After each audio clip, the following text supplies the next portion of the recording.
Dans cet exercice, l'objectif c'était de calculer l'aire d'un parallélogramme RSTU à l'aide de l'aire du triangle RSU. Donc la première chose à faire dans ces cas-là, c'est de faire un dessin.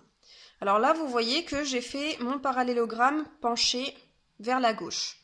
Je pense qu'il y en a certains qui ont fait le dessin plutôt penché vers la droite, comme ça.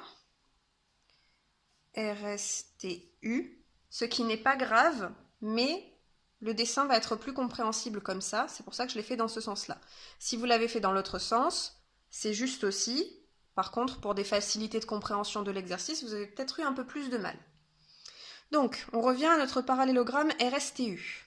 On nous dit que RS, ça vaut 6 cm, et on nous dit que la distance du point U à la droite RS, ça vaut 2 cm. Alors je rappelle que la distance d'un point à une droite, pour la trouver, on prend son équerre, on se place contre la droite pour faire un angle droit et on bouge son équerre jusqu'au point. Donc finalement, la distance là, c'est ces pointillés que j'ai tracés ici, avec un angle droit là. Et cette distance-là, elle vaut 2 cm.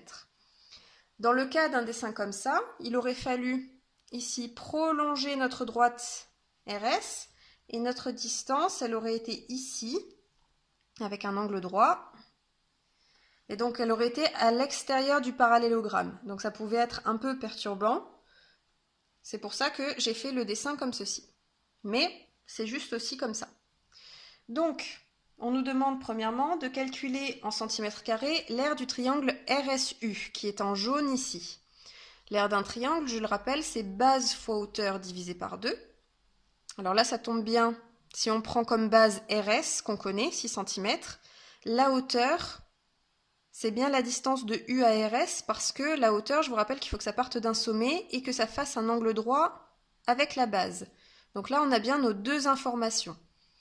Donc finalement, l'aire du triangle, c'est base 6 fois hauteur 2 divisé par 2. Donc ça fait 12 divisé par 2. Ça fait 6 cm carrés. Maintenant, si on vient sur l'autre type de dessin, notre triangle RSU, il est en jaune ici. Et donc là, ça revient au même, parce que notre base, c'est bien RS, et notre hauteur, même si elle est à l'extérieur du triangle, ça reste celle-ci. Donc la formule reste la même, base fois hauteur divisé par 2. C'était juste un peu plus difficile à voir parce qu'on n'est pas forcément habitué à avoir la hauteur à l'extérieur du triangle. Si on en arrive à l'aire de notre parallélogramme maintenant. Le triangle RSU, comme SU c'est la diagonale c'est une des diagonales de notre parallélogramme, le triangle RSU, il fait la moitié de notre parallélogramme. Son aire, c'est la moitié de l'aire du parallélogramme. Donc du coup, pour avoir l'aire du parallélogramme, il suffit de faire l'aire du triangle fois 2, et donc l'aire du parallélogramme, c'est 12 cm². Et dans le cas de l'autre dessin, on voit bien que notre triangle, ça reste la moitié de notre parallélogramme, donc c'est pareil.